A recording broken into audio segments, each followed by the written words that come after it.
Hello दोस्तों, मैं चंदन माइती स्वागत करता हूं आपका फिर से एक बार करंट मुद्दे में। आज का जो सेशन है वो ब्लैक फंगस पर है।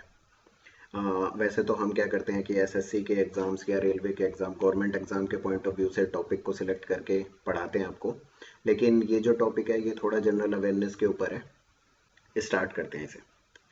देखो, आजकल बहुत ज़्यादा न्यूज़ में सुनने में आ रहा है कि ब्लैक फंगस बहुत ज़्यादा फैल रहा है। तो ये ब्लैक फंगस है क्या? तो इसमें ये जो पूरी स्लाइड होगी इसमें हम डिस्कस करेंगे कि व्हाट इज़ ब्लैक फंगस क्या है, या म्यूकोर माइकोसिस क्या है, या ये कैसे स्प्रेड होता है, ये कॉन्टेजियस है या नहीं है, इसके रिस्क फैक्टर क्या क्या है, किन को ये हो सकता है या किन में बहुत ज़्यादा हाई चांसेस है कि इनमें ब्लैक फंगस पाया जा सकता है, ये कोविड पेशेंट में ही कॉमन क्यों है, साइन ऑफ इन्फेक्शंस क्या है, कैसे पता चलेगा कि ब्लैक फंगस का शिकार हो रखा है, या फिर क्या ट्रीटमेंट प्रोसीजर है, या इसको कैसे रोका जा सकता है पहले ही। ठीक है, तो शुरू करते हैं इसे।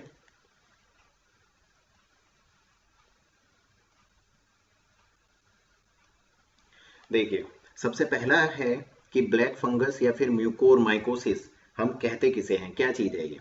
देखो, नाम से पता चल रहा है कि यहाँ पर क्या है, फंगस के बारे में बात हो रही है। क्या होती है, कई तरीके की डिजीज होती हैं, जैसे कुछ होती हैं जो वायरस से होती हैं, कुछ होती हैं जो बैक्टीरिया से होती हैं, और कुछ ऐसी होती हैं जो किससे होती है, फंगस से होती है। तो ये ब्लैक फंगस भी क्या है, उसी तरीके का एक डिजीज है, जिसको हम साइंटिफिक टर्म में क्या कह रहे हैं, म्यूकोर माइकोसिस कह रहे हैं, जो आजकल न्यूज़ में बहुत ज़्यादा सुनने को मिल रहा है। ये है क्या?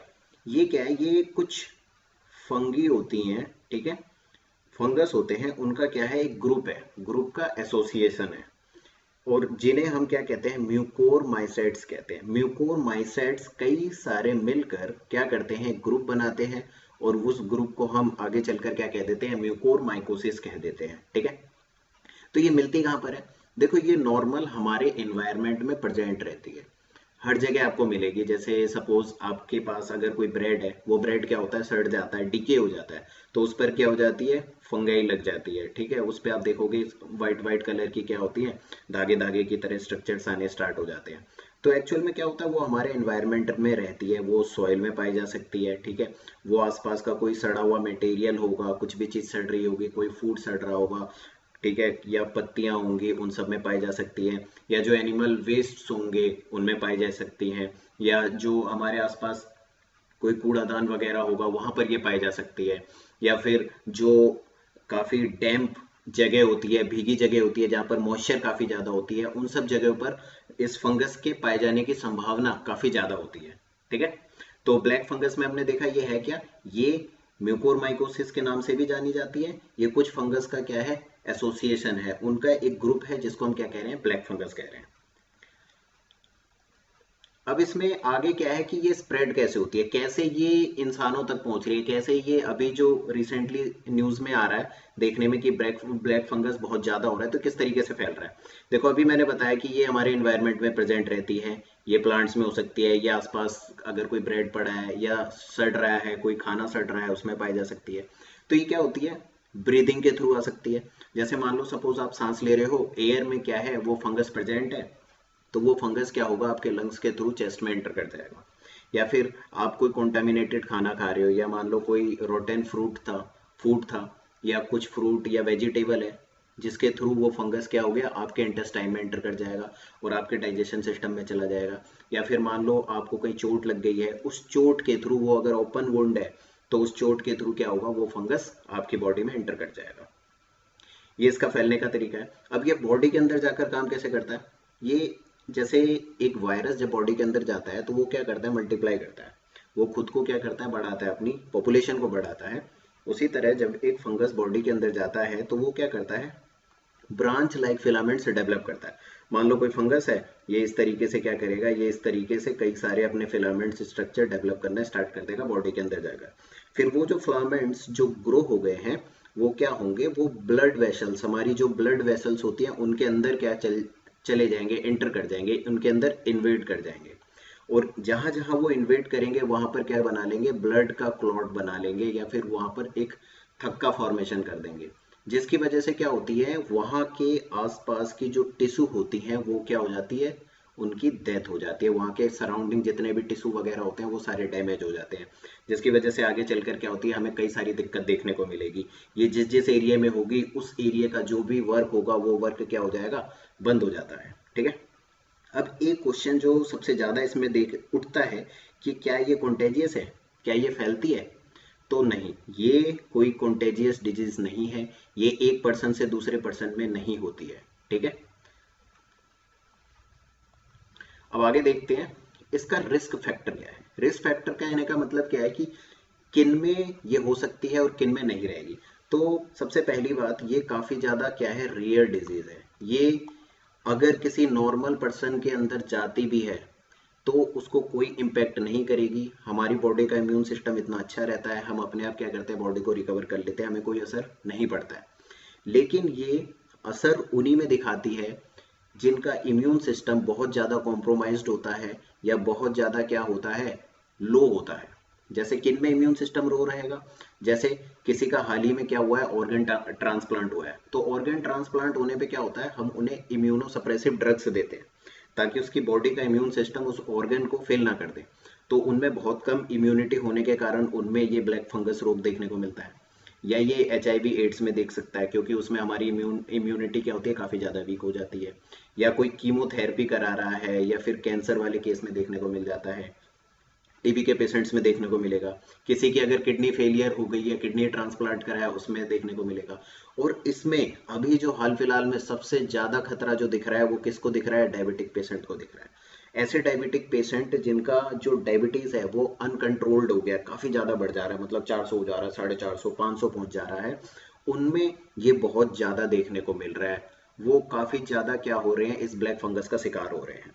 ठीक है। और क्या हो सकता है, अब जैसे मान लो कोई पेशेंट है जिसको क्या हो रही है, काफी हाई डोज स्टीरोइड की बहुत लंबे टाइम तक दी जा रही है, उसको भी क्या रहेगा, ब्लैक फंगस होने का रिस्क रहेगा।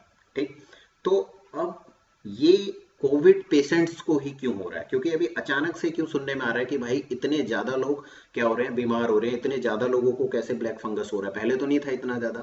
तो एक्चुअल में क्या है कि अभी बहुत लोग क्या हो रहे हैं कि कोविड से गुजरे हैं, तो जिनको भी कोविड हुआ था तो उस केस में ऐसे लोग जिनको बहुत ज़्यादा लंबे टाइम तक जो वेंटिलेटर में रहे हैं, जिनको लंबे टाइम तक हाई स्टीरॉयड की डोजेस दी गई हैं, उन लोगों को सबसे ज़्यादा खतरा रहता है। ठीक है। तो अब इसमें देखते हैं कि क्या कहते हैं, ऐसे कौन से हैं जिनको नहीं हो सकता। देखो, सबसे पहली बात, जिनको माइल्ड या मॉडरेट टाइप का कोविड हुआ है, मतलब नॉर्मल सा हुआ है, घर पे रहकर जिनको आइसोलेशन में ठीक हो गया है, या जिनको बहुत कम स्टीरॉयड जिन्होंने ओरली लिया है, या बहुत कम स्टीरॉयड 2 से 4-5 दिन तक लिया है उनको, या जिनका डायबिटीज कंट्रोल्ड में है, या ऐसे पेशेंट जिनको पता ही नहीं चला उनको क्या है, कोरोना हो गया है। ठीक है। तो इन सब केसों में उनके चांसेस बहुत ज़्यादा कम होते हैं। एक्चुअल में क्या होता है कि हमारी जो पॉपुलेशन है उस पॉपुलेशन में अगर 100 लोगों को कोरोना हुआ है तो उसमें से मुश्किल से 10% ऐसे होंगे जिनमें ये ब्लैक फंगस का केस पाया जाएगा। ठीक है। ठीक। अब इसकी मोर्टेलिटी की अगर हम रेट की बात करें तो इसकी मोर्टेलिटी रेट काफ़ी ज़्यादा है। इसका मोर्टेलिटी रेट 50% है।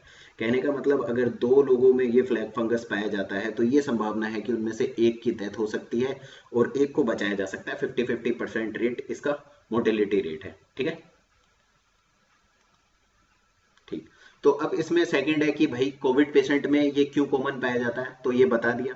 एक्चुअल में क्या होता है, जो सीवर कोविड पेशेंट होते हैं उनमें क्या होता है, उनको स्टीरॉयड देकर क्या हो रहा है, उनका ट्रीटमेंट किया जा रहा है। जैसे अभी हमने बहुत ज़्यादा सुनने में आ रहा था कि भाई रेमडेसिविर चाहिए, ये ड्रग चाहिए, वो ड्रग चाहिए। तो एक्चुअल में क्या थे, वो सारे ड्रग्स क्या थे, स्टीरॉयड्स थे।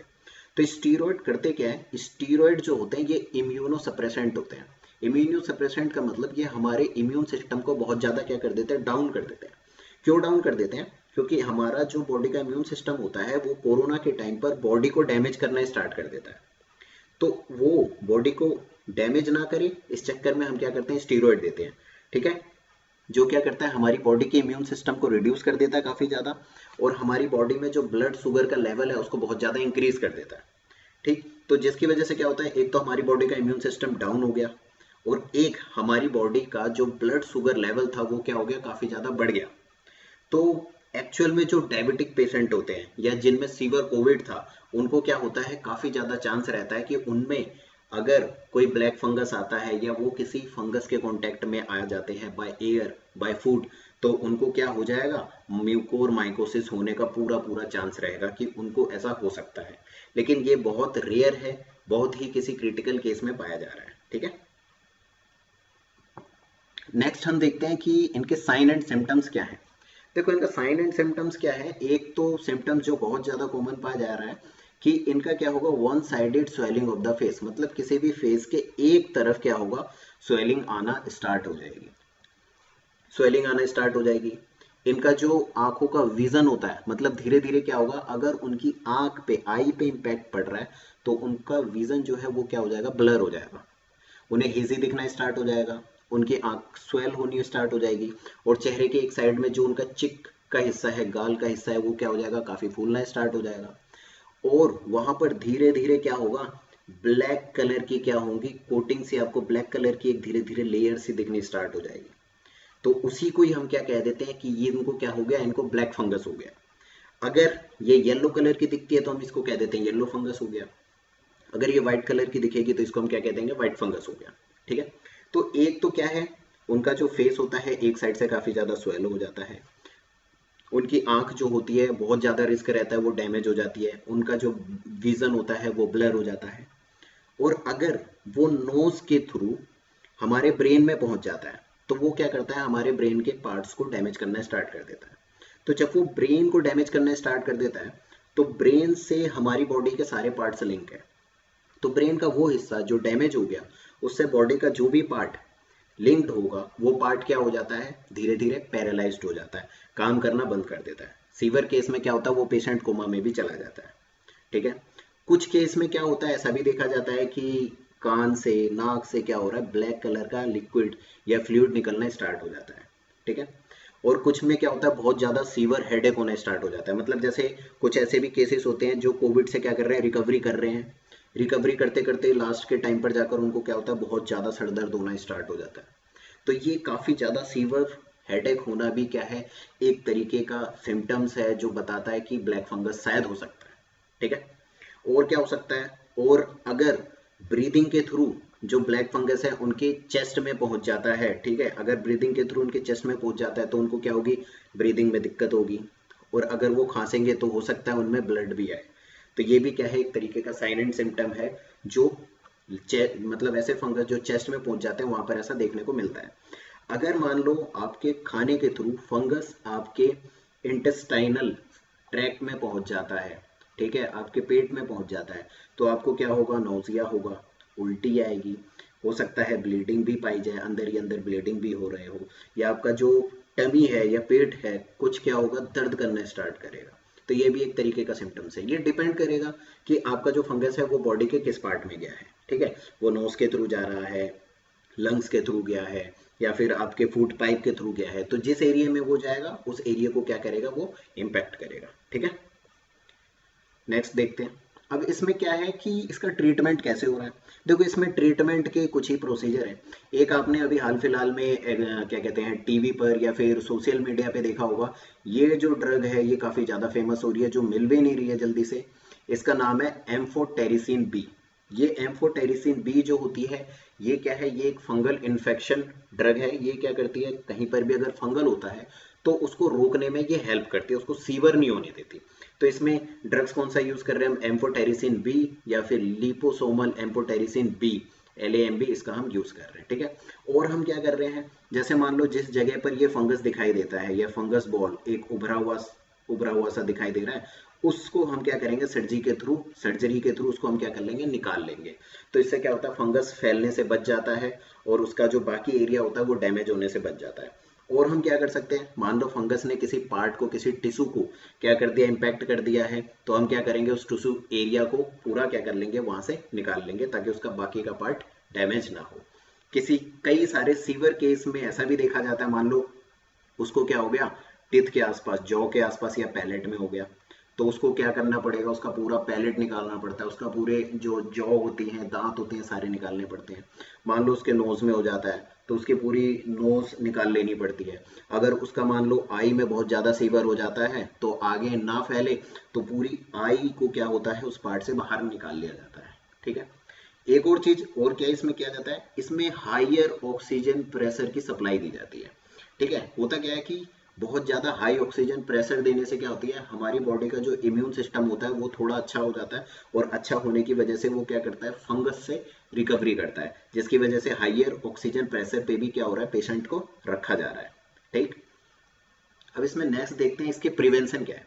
मान लो कोई पर्सन है जिसको कोविड हो गया है और सीवर कोविड था, तो उनको क्या क्या चीज़ें क्या करनी चाहिए, अपने आसपास में करनी चाहिए जिससे उनको ये ब्लैक फंगस होने का खतरा बहुत कम रहे। ठीक। तो पहली बात क्या, अगर आप कोविड से रिकवरी हो गए हो तब भी आप कुछ दिनों तक अपने आसपास, जैसे 14-15 दिन 2 हफ्ते तक मास्क को प्रॉपरली लगा कर रखो कि आपके ब्रीदिंग के थ्रू या माउथ के थ्रू जो फंगस है वो आपकी बॉडी में एंटर ना कर जाए। ठीक। और क्या करो, सॉइल हो गया या पुराना डर्टी वाटर हो गया, प्लांट्स हो गए, खाद वगैरह हो गई, इन सबको आप क्या करो, कोशिश करो कि इन सब के टच में मत आओ। अगर आप बाहर निकलते हो, किसी बाहर के काम को करने के लिए जा रहे हो या सॉइल वॉइल से कांटेक्ट होने का आपको खतरा है, तो आप अपनी स्किन को प्रोटेक्ट करो। अपने हाथ पैर जो भी स्किन है, कुछ भी जो बाहर कांटेक्ट में आ सकती है, उन सब चीज़ों को आप ढक कर रखो। और सबसे जो इम्पोर्टेंट है, जब आप रिकवरी कर जाते हो तो आपका जो घर है या आपका जो एनवायरनमेंट है उसको क्या करो, काफ़ी ज़्यादा साफ सुथरा करके रखो, उसका हाइजीन मेंटेन करो ताकि वहाँ पर कोई फंगस ना हो। और अगर कोई फंगस नहीं होगा तो आपको किसी भी हालत में ब्लैक फंगस नहीं हो सकता है। ठीक। और ये बहुत रेयर डिजीज है, इससे बहुत ज़्यादा डरने की ज़रूरत नहीं है, बहुत मामूली सा है, बस आपको क्या करना है, प्रिवेंशन मेंटेन करना है अपना। ठीक है। ठीक। तो मैं ये बता रहा था कि हम जो ये वीडियोस बनाते हैं ये करंट मुद्दे चैनल की तरफ से है। अगर आपको करंट अफेयर का कंपाइलेशन चाहिए या और भी दूसरे सब्जेक्ट्स रिलेटेड पीडीएफ्स चाहिए तो हमारे टेलीग्राम चैनल पे जाओ, जो आपको नीचे डिस्क्रिप्शंस पे मिल जाएगा। और ऐसी और भी कई सारी वीडियोस के लिए आप हमारा चैनल शेयर करते रहो, सब्सक्राइब करते रहो। Thank you.